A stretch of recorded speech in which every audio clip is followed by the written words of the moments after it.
Bonjour à tous. Donc dans cette première vidéo consacrée à de la démocratie en Amérique, de Tocqueville, on va voir que la démocratie est à la croisée des chemins entre deux modèles de société. Un premier modèle qui est celui de la démocratie libre, telle qu'elle avait été imaginée dans la Déclaration des droits de l'homme et du citoyen, et un deuxième modèle qui se rapproche plutôt du despotisme. En fait, ce qu'on va voir dans cette vidéo et dans les suivantes, c'est que cette croisée des chemins, ce choix, est en fait inhérent à ce qu'est la démocratie, à ses caractéristiques, et qu'en fait, il ne pouvait pas en être autrement. Et je voudrais commencer cette vidéo par une première citation de Tocqueville, qui dit: Je ne sais que deux manières de faire régner l'égalité dans le monde politique. Il faut donner des droits à chaque citoyen, ou n'en donner à personne. Et donc cette première citation, elle est très importante, rappelez-vous-en. Alors c'est un peu une citation qui va peu servir de fil conducteur et quand je conclurai la série de vidéos, je reparlerai de cette citation. Elle est un peu cardinale. Alors pourquoi est-ce qu'elle est importante justement? Parce que elle dit de manière très simple qu'en fait il y a deux manières de concevoir l'égalité en démocratie, dans le monde politique, mais donc en particulier en démocratie. Soit tout le monde a des droits, on donne des droits à tout le monde, soit on n'en donne à personne.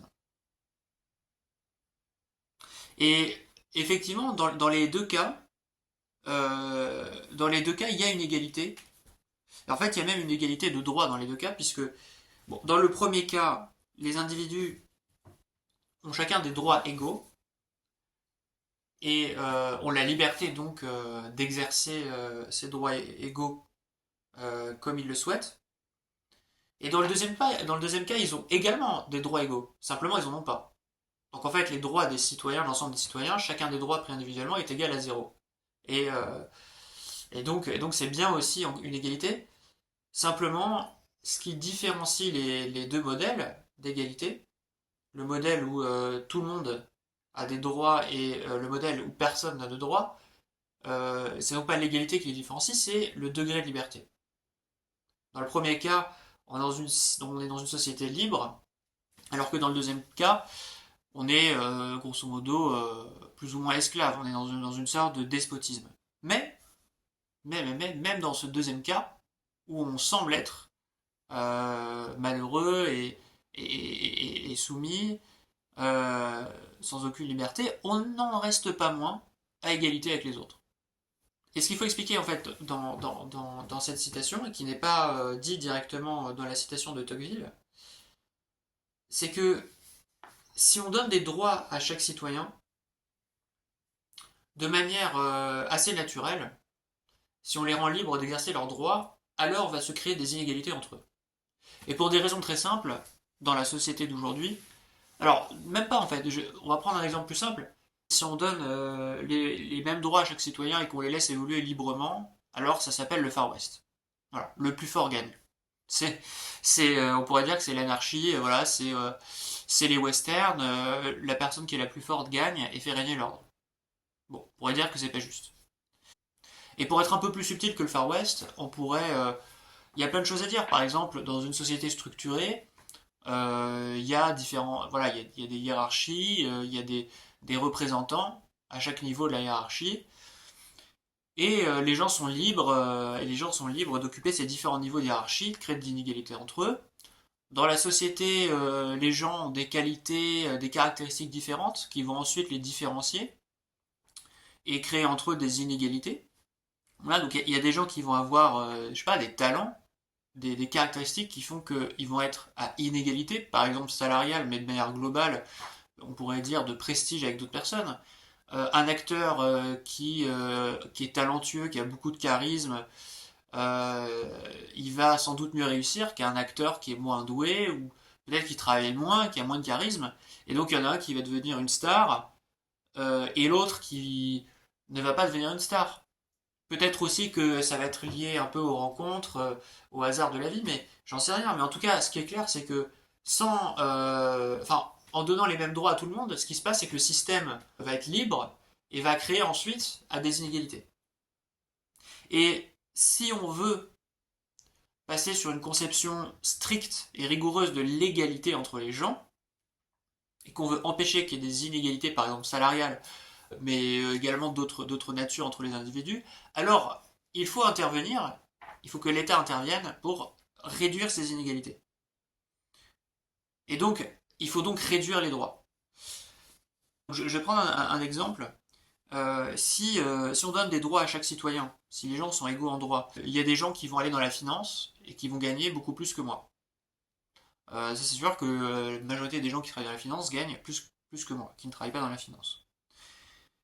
Nous sommes égaux en droit. La personne qui travaille dans la finance et la personne qui est moi aujourd'hui, nous sommes égaux en droit. Chacun avait le droit de suivre le chemin qu'il a suivi. Moi j'ai suivi mon chemin et la personne qui travaille dans la finance a suivi son chemin. Maintenant, si on passe dans une conception presque identitaire de l'égalité, A égale B, et qu'on veut absolument avoir un modèle de société où les gens gagnent la même chose, ont la même rémunération, ou en tout cas qu'on efface le plus possible la rémunération, alors il va falloir faire en sorte que la personne qui va dans la finance ne gagne pas plus que moi, et donc il va falloir soit empêcher les gens d'aller travailler dans la finance, soit taxer les gens pour leur prélever tous les revenus qui sont au-delà du revenu des autres personnes, en l'occurrence de moi.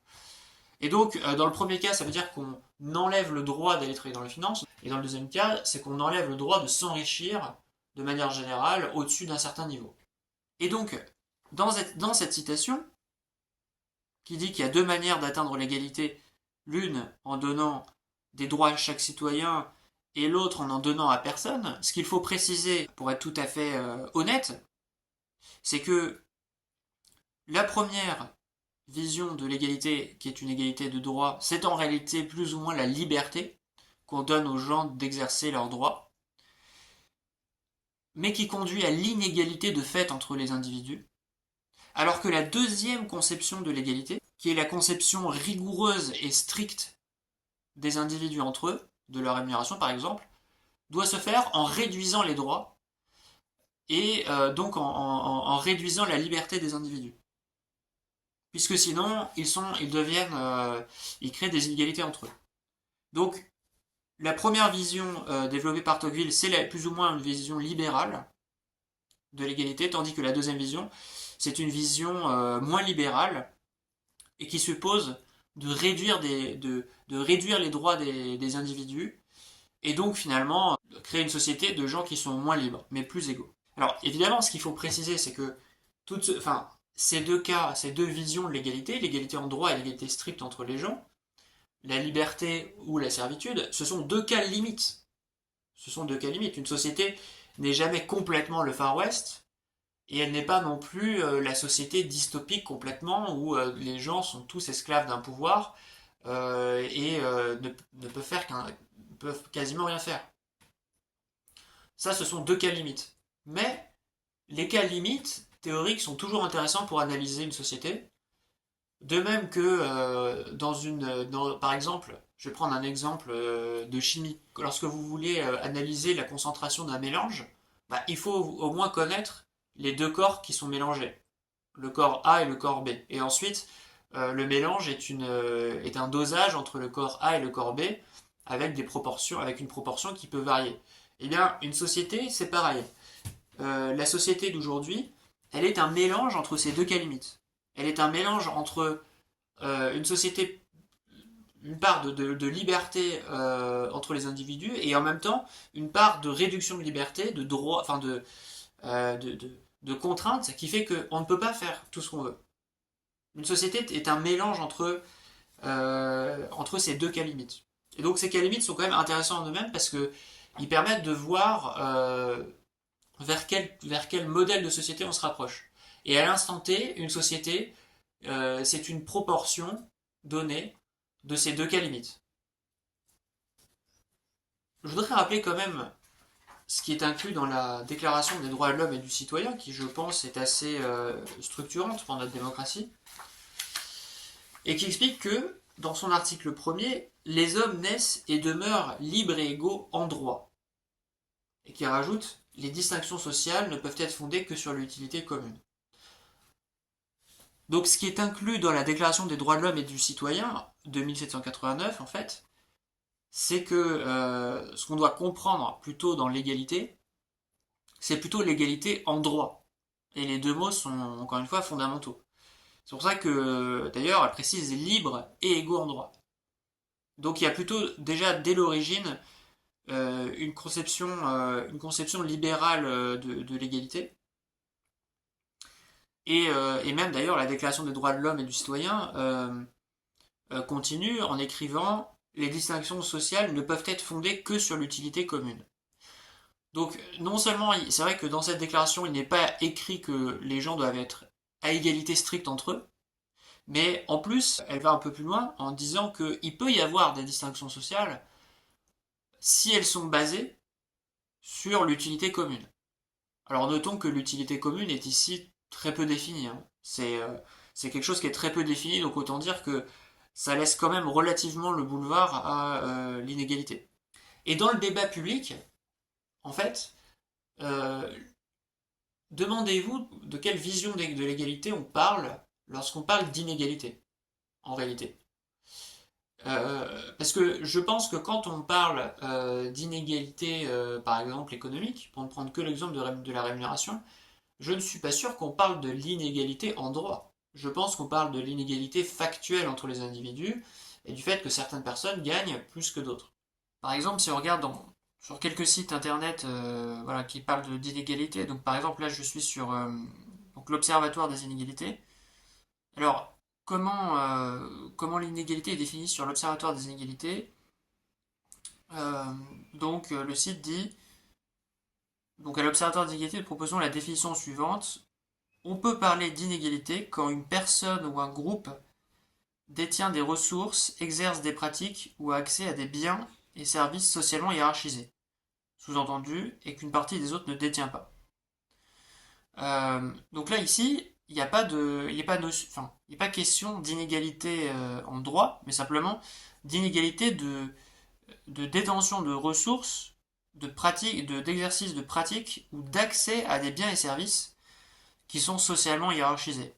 Et par socialement hiérarchisé, le site explique un peu plus loin, mais je passe pas tout le site que il faut qu'il y ait quelque chose qui ait plus de valeur qu'une autre. Par exemple, avoir un chien ou avoir un chat, il n'y a pas de hiérarchisation entre avoir un chien ou avoir un chat. Par contre, voilà, avoir une propriété qui vaut 100 000 euros, c'est pas la même chose qu'avoir une propriété qui vaut 10 millions d'euros. Bon. Mais donc, là, ici, on ne parle pas d'inégalité en droit, on parle d'inégalité voilà, de ressources, euh, de pratiques ou d'accès à des biens et services socialement hiérarchisés. Et notez que le terme d'accès, il est assez intéressant parce que il se rapproche presque du droit, en fait. On pourrait presque se dire que l'inégalité, en fait, le fait qu'il y ait tellement d'inégalités entre les individus, par exemple de revenus, ça provoque une inégalité d'accès à des biens et des services, comme si, en fait, les individus qui avaient moins de revenus, de rémunération, n'avaient pas accès aux mêmes choses. Ce qui est vrai, ils n'ont pas accès aux mêmes choses. Mais c'est là où est toute la subtilité, c'est que ils n'ont pas accès aux mêmes choses, mais rien dans la loi ne les empêche. Vous voyez, d'avoir ces choses, ces biens et services qui sont hiérarchisés. Donc, on parle toujours ici, dans cette définition de l'inégalité, même si elle peut se rapprocher en apparence du droit, en fait, ça n'est jamais juridique. Il n'y a jamais d'inégalité juridique, mais par contre, l'inégalité qui émerge de l'égalité des droits aboutit à, de fait, une inégalité d'accès à des biens et des services voilà, socialement hiérarchisés. Alors, par exemple, une autre définition de l'inégalité, donc ici sur le site Alternative économique. Alors, sur le site Alternative économique, on désigne l'inégalité comme quelque chose qui est une différence mesurable en termes de niveau de vie ou de qualité de vie entre individus ou entre groupes sociaux. Voilà, et lorsqu'une égalité est mesurée au sein d'une catégorie homogène, il est plus correct de parler de disparité. Euh, et là encore, lorsque l'on parle ici d'inégalité, de différence mesurable en termes de niveau de vie ou de qualité de vie, on ne parle pas d'inégalité de droit, mais on parle d'inégalité de fait entre les individus qui ont des niveaux de vie ou des qualités de vie différentes. Voilà, donc là, dans la suite, les inégalités peuvent être économiques, revenus, patrimoine, social ou culturel. Et voilà, un troisième exemple sur le site du ministère de l'économie, qui parle des impôts pour favoriser la réduction des inégalités. Et donc, c'est ce qu'on disait tout à l'heure. Ici, on ne parle pas d'inégalité de droit, on parle d'inégalité de fait sur les revenus des individus et des impôts pour justement rétablir en fait l'égalité entre les individus. Et voilà, et la progressivité du barème de l'impôt, quelque part, ça va dans la deuxième conception de l'égalité, puisque plus vous avez de revenus, plus on vous taxe. Et donc, sans arriver à un stade où tout le monde a la même rémunération, plus vous êtes riche, plus vous payez d'impôts, et quelque part, plus on vous enlève un droit à vous enrichir, en fait. Même si on vous n'enlève pas tout votre droit de vous enrichir, on vous retire quelque part une part de vos ressources, et cette part est d'autant plus importante que vous êtes riche pour rétablir une forme d'égalité. Et donc vous voyez dans ces trois exemples, mais d'une manière générale, quand on parle d'inégalité voilà, dans le débat public et dans l'actualité, on parle bien d'égalité ou d'inégalité, de fait, d'identité, de caractéristiques des individus, et non pas juste de leurs droits, qui semblent quand même relativement bien assurés. Et donc il semble même que dans le débat public, malgré le fait que originellement ce qui avait été voulu dans la notion d'égalité, c'est de donner les mêmes droits à tout le monde, aujourd'hui on est plus passé dans une optique d'égalité de fait, d'égalité stricte entre les individus. Ce qui est beaucoup plus contraignant que l'égalité de droit, comme on l'avait vu tout à l'heure, puisque l'égalité stricte, c'est non seulement avoir les mêmes droits, mais en plus, à chaque instant de votre avenir, être à égalité ou presque avec les autres. Donc on a vu qu'il y avait ces deux concepts un peu limites de l'égalité, et qu'une société était un mélange en fait entre ces deux cas limites. Et ce que Tocqueville montre, c'est qu'en fait, ce mélange, il se déplace de plus en plus vers la conception stricte de l'égalité, où il y a une réduction de droits, que vers la liberté en fait des individus. Et donc je vais citer un passage qui soutient cette évolution.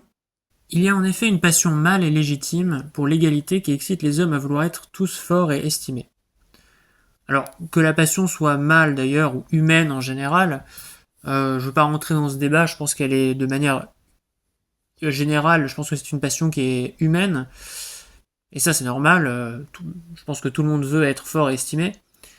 Cette passion tend à élever les petits au rang des grands, c'est-à-dire, au fond, les individus veulent exercer justement les droits qu'on leur donne pour s'élever dans la société.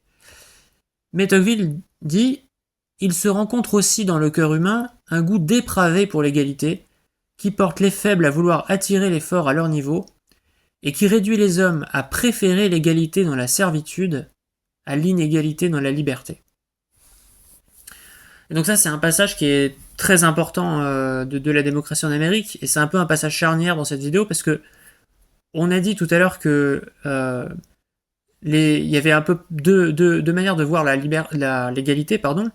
Soit on considérait que l'égalité c'était l'égalité des droits et qu'on donnait la possibilité aux gens d'exercer leurs droits, c'est-à-dire finalement cette passion tend à élever les petits au rang des grands, comprendre, encore une fois pour reprendre l'exemple purement économique, elle tend à élever les individus sur le plan financier, c'est-à-dire que les gens vont chercher à s'enrichir, à avoir des ressources matérielles plus importantes. Mais encore une fois, il y a plein d'autres exemples que juste l'aspect financier, mais c'est plus à comprendre pour ce qui est de l'égalité. Mais Tocqueville dit, il y a aussi dans le cœur humain une passion, en fait, on pourrait dire, qui conduit les gens non pas en fait à vouloir se dépasser, à vouloir progresser, mais plutôt à rabaisser les forts, ou en tout cas voilà, à vouloir les attirer vers le bas pour être à égalité avec eux. Et évitons peut-être un procès ici à Tocqueville qu'on pourrait qualifier d'arrogant quelque part, puisqu'il parle de faibles voulant attirer les forts à leur niveau, et on pourrait se dire mais quelle arrogance. Euh, et en fait, je pense qu'il faut la notion de faiblesse et de force ici n'a rien à voir avec justement les deux qualificatifs dont il parle juste avant, qui parle de petit et de grand. Encore une fois, on pourrait prendre l'exemple économique parce qu'il est le plus simple.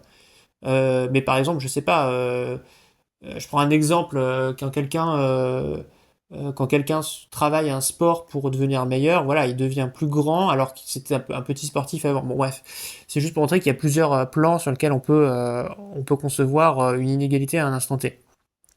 Mais quand Tocqueville parle de faible et de fort, il parle pas de ça, il parle pas de personne qui est moins compétente, moins riche, plus riche, moins talentueuse, plus talentueuse. En fait, dans la notion de faiblesse, dans la notion de force, il y a plus une connotation morale, dans le sens où ce qui porte les hommes finalement à avoir un goût dépravé pour l'égalité, et effectivement avoir cette approche de vouloir rabaisser les autres, ça n'est pas tellement, ce n'est pas forcément parce qu'on n'est pas compétent ou parce qu'on n'est pas riche qu'on a envie de rabaisser les autres.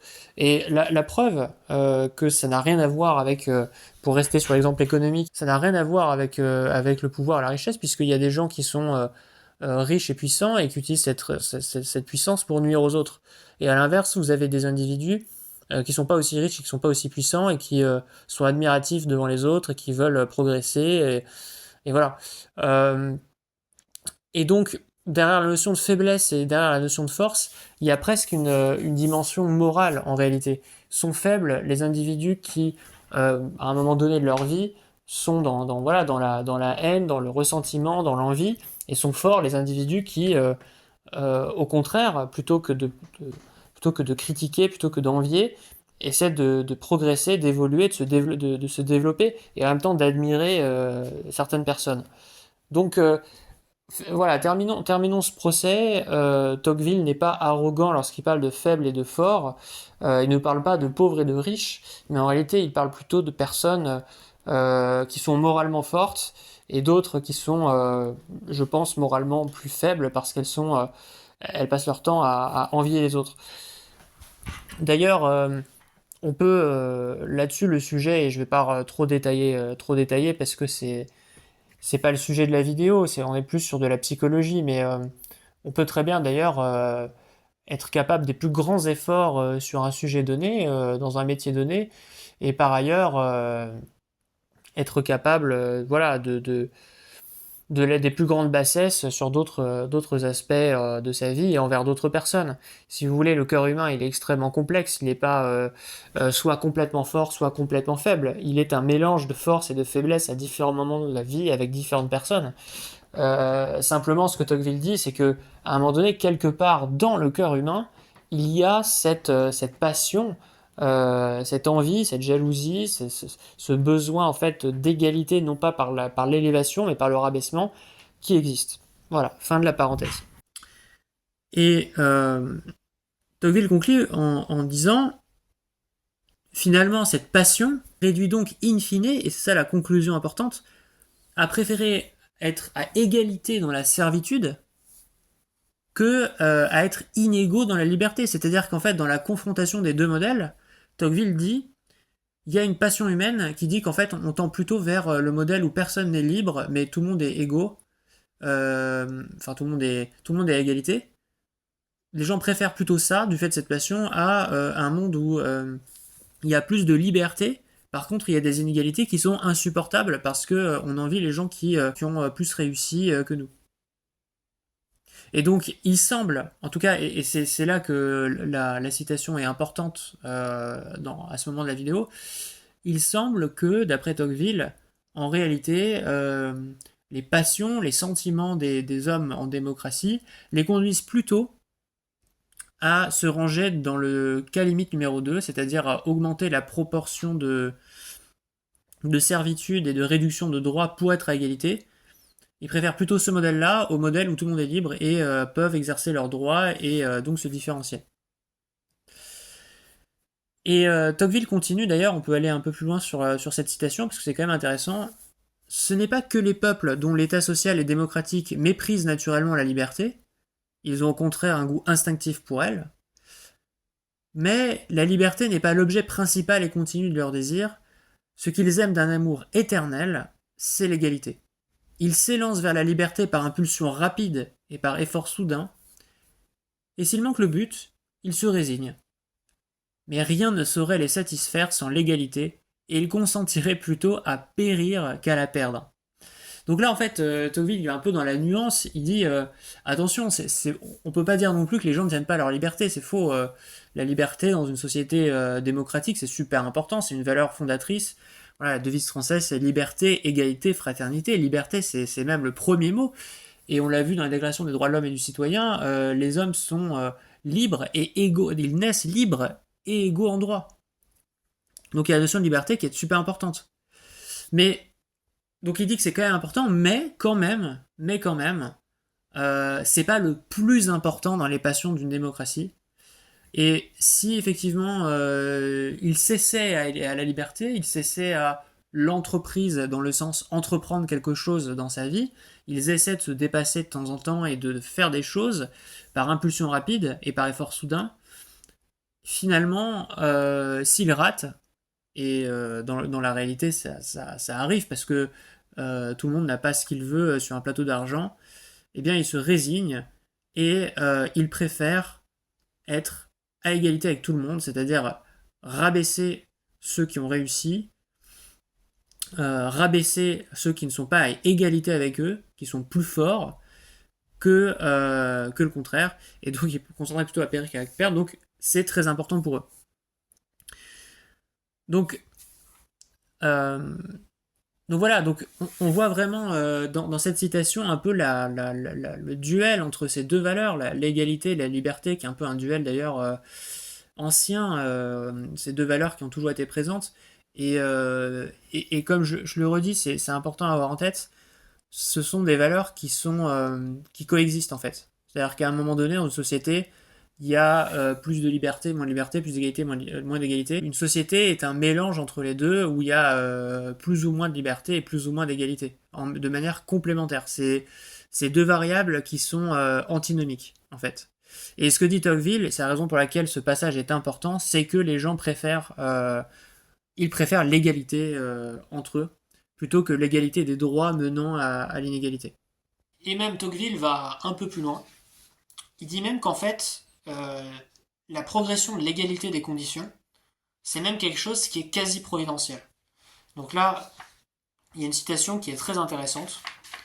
Lorsqu'on parcourt les pages de notre histoire, on ne rencontre pour ainsi dire pas de grands événements de qui depuis 700 ans n'est tourné au profit de l'égalité. Les croisades et les guerres des Anglais déciment les nobles et divisent leurs terres. L'institution des communes introduit la liberté démocratique au sein de la monarchie féodale. La découverte des armes à feu égalise le vilain et le noble sur le champ de bataille. Ça, c'est intéressant comme exemple, c'est assez marrant, c'est assez imagé. C'est-à-dire qu'en fait, avant, vous avez une noblesse qui se bat à l'épée, et on peut supposer, même si je ne suis pas un historien spécialisé dans l'art de la guerre à l'époque, et du combat, mais que l'escrime, c'était quelque chose de réservé, l'art de l'escrime, c'était quelque chose de réservé à une certaine noblesse. Et en fait, là-dessus, il y a des gens qui inventent le pistolet. Avec de la poudre et un pistolet, il n'y a pas besoin d'apprendre l'art de l'escrime pour gagner dans un duel. Quelque part, c'est vrai, cet exemple est assez imagé. L'imprimerie offre d'égales ressources à leur intelligence. La poste vient déposer la lumière sur le seuil de la cabane du pauvre, comme à la porte des palais. Euh, Là aussi, exemple fondamental, l'imprimerie. Avant l'imprimerie, vous avez des scribes, enfin des gens qui écrivent sur des tablettes la connaissance. Et donc ceux qui détiennent cette connaissance qui est limitée dans cette diffusion ont un privilège par rapport aux autres.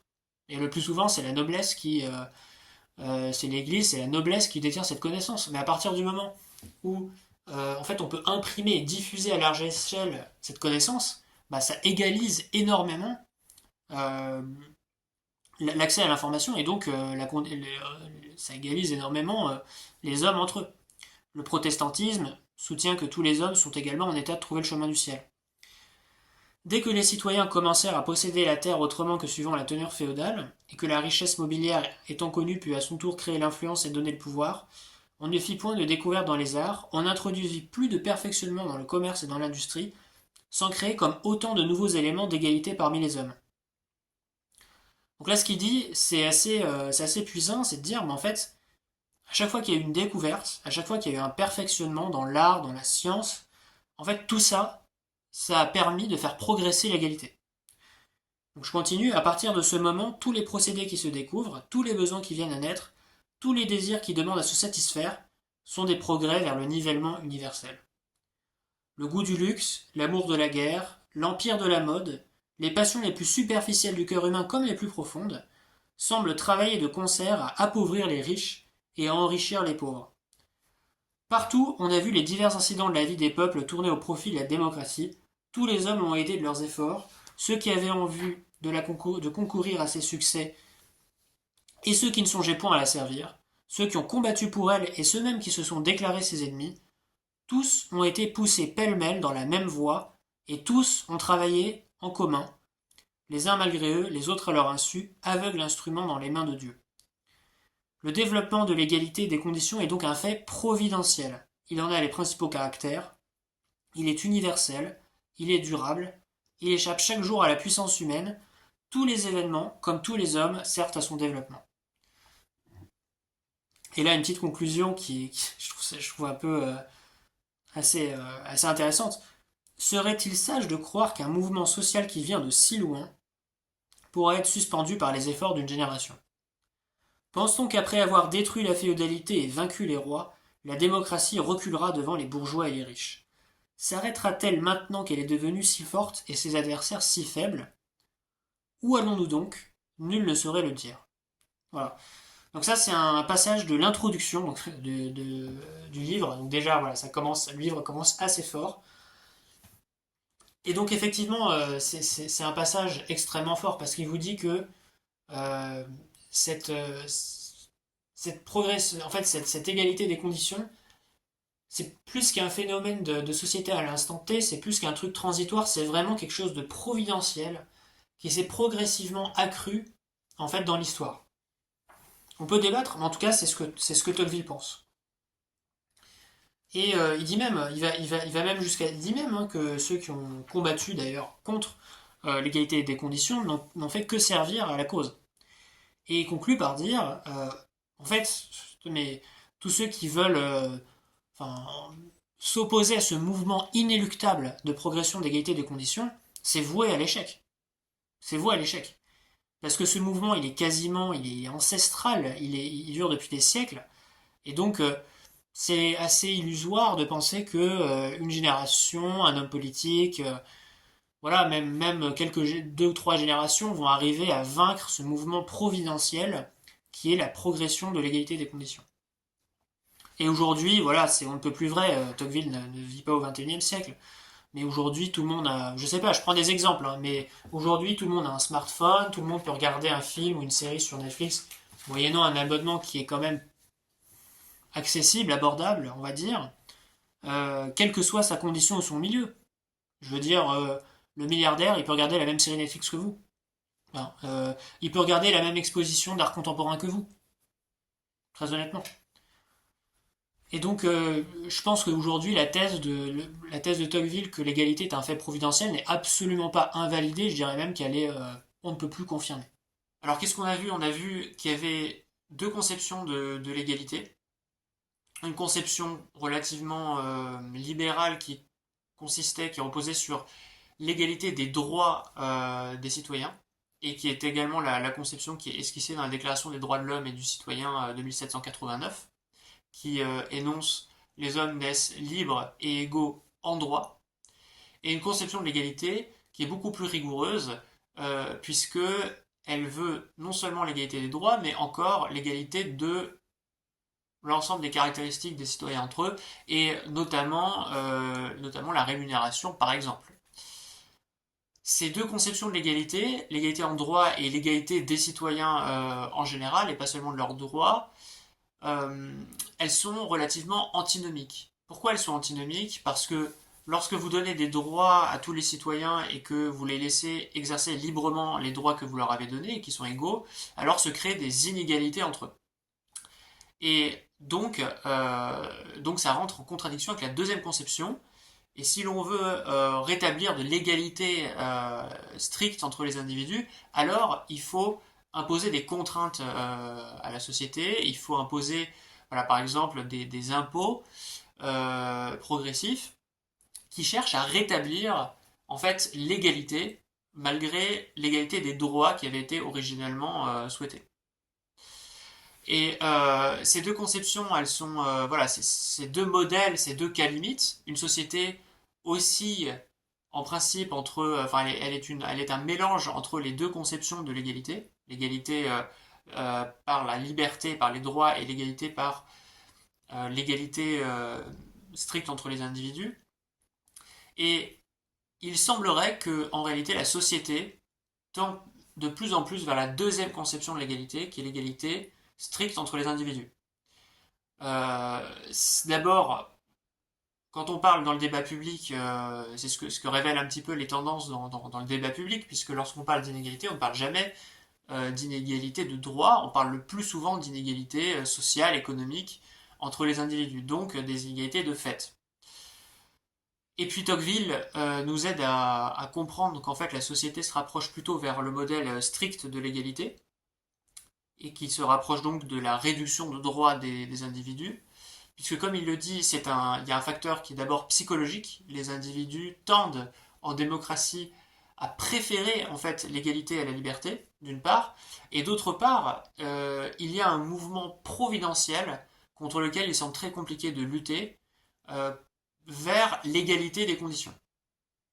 Et tous les développements, comme on vient de le voir, relatifs au progrès, relatifs à, voilà, à la science, relatifs à l'évolution politique, toutes ces évolutions sociales tendent à amener et à toujours plus aller vers l'égalité. Dans la prochaine vidéo, on verra les conséquences de ce rapprochement vers l'égalité des conditions et vers la réduction de liberté. Et la conséquence, c'est que si on doit être plus égaux, alors on doit être plus vulnérable, et que dans un système où il y a de plus en plus d'égalité et moins en moins de liberté, alors les citoyens sont de plus en plus soumis à trois formes de pouvoir, et c'est ce qu'on verra dans la prochaine vidéo.